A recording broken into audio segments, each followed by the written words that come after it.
Hello everyone, welcome back to my channel. Today I'll be showing us how I created this some beautiful look. Oh, it's been a while here. Oh, it's good to have everyone back. Thank you all for staying. Thank you for waiting. I've had a whole chunk and load of work that I've been handling, so that's why I haven't been here for a while. Good to have you. So let's follow up and watch how I created this look. I created the eyebrow off camera. I'll be posting a video of how I created that later. Please click on the notification bell so you get it when it comes up. So I proceeded in applying my eyeshadow primer.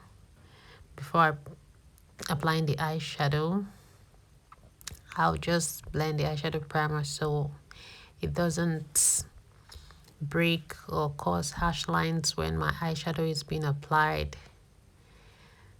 Please always blend the eyeshadow primer because whichever way your eyeshadow primer is, that's how your eyeshadow turns out when it's been applied.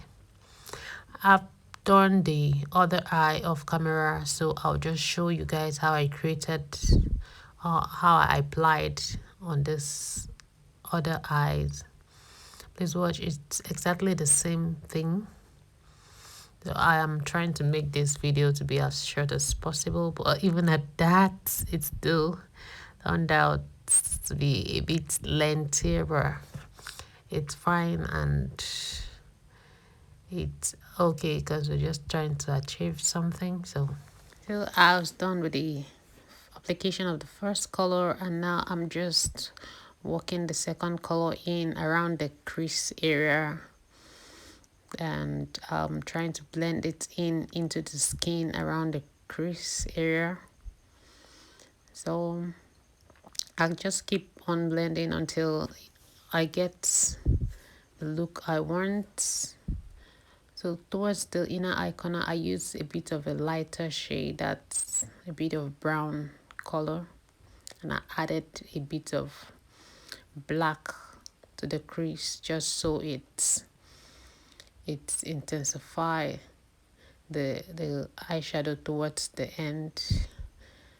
And right there I'm doing my transition between both colors. There's a color on the crease and the lower part of the eyelid, just so it comes out smoothly without any harsh line dividing both colors.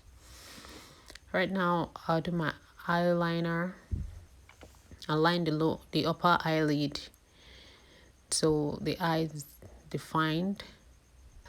When doing this, you really need to be careful because I'm using the liquid eyeliner. I'm usually very careful when doing this. If not, it will smudge, or you might just apply too much, and getting that off is usually not easy at all. Trust me, it's usually not easy.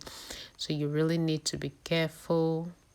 Try to make your line straight and apply in bits, just so you don't apply too much and start looking out for ways to reduce it. So just be careful when using liquid eyeliner to line the top of your upper eyelid.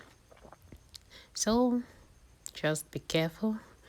Now we move into applying our foundation. I did the skin prep off camera, so I apply my foundation. While applying your foundation, please be careful, especially now that the eyebrows are already done, just so you don't smudge your eyebrow, so you don't spoil them. Be careful, especially around the eyebrow area. Blend your foundation and blend it until it gets into the skin. Work on one part of the face first before moving to the other side. That is very important. It makes your work easier. It helps you blend well. And if you're using a matte foundation, it gives you control over the foundation so it doesn't dry up. So you keep on blending and blending. See that part of the eyes, under the eye, very important. Make sure your foundation covers the face evenly, all parts of the face. Make sure your foundation gets to every part of the face, from corner to corner, side to side. Apply your foundation. Don't get tired of blending, because that's a crucial part of the makeup. Make sure you apply your foundation evenly and blend it until it sinks right into the skin. Try to avoid harsh lines. Avoid harsh lines. Avoid harsh lines. Very important. So, do my highlight now. When doing your highlight, please don't pick a color that is way too light than the model or the person, the client you're working on, the person's skin tone.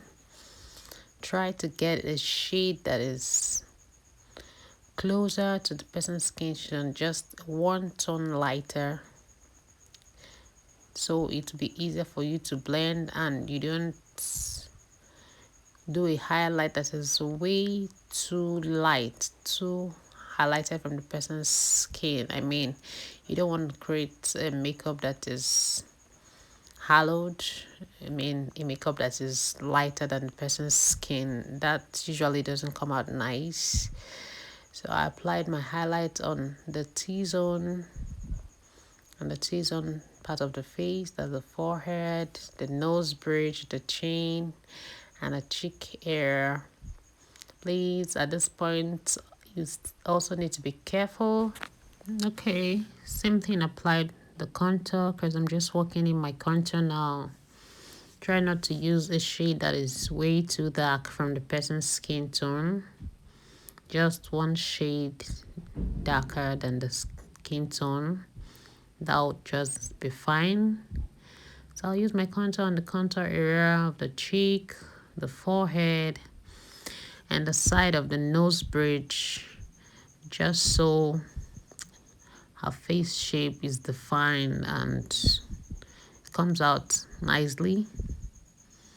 I really love this part, because most of the time this is where the magic is being created, during the contour and the highlights. I mean, you watch and see how the person's facial shape gets to be defined, get to change, and most times it's really lovely. It's one of the interesting part of the work, one of the parts of makeup that I love so much. So right now I've applied my setting powder on the highlighted part, and I'll just start blending in. And what I do during blending, I use a bit of dark shade powder for the contour areas and a lighter shade for the highlighted areas. Not too light, still maintaining and putting the person's skin tone into consideration. That is very important. You don't want to create a makeup that is way too highlighted or way too dark. I mean, that won't turn out nice. So while blending, you always have the person's skin tone and shade in mind, and make sure you use a shade of powder to do your blending in the areas that it's been needed. That's for the contour and highlighted areas. Also, you still need to be careful around the eyebrow areas. So after that, I applied a bit of blush on her cheek, because I really wanted the look to have that rose feel. And also, when applying your blush, you have to also consider the person's skin shade. Please pick a shade of blush that is skin friendly. Don't apply the one that's way too loud or way too pop up. So I did a lip Color off camera. Getting the sleeve color was a bit of struggle because initially I wasn't getting what I wanted, so I have to apply a bit of colors until it came out this nice. Okay guys, here is what the final look is. Tell me what you think. Drop them in the comment section. Don't forget to like, subscribe, share. If you learned one or two, please drop them in the comment section. I want to know your thoughts. I want to know what you think. Thank you all for watching. Bye.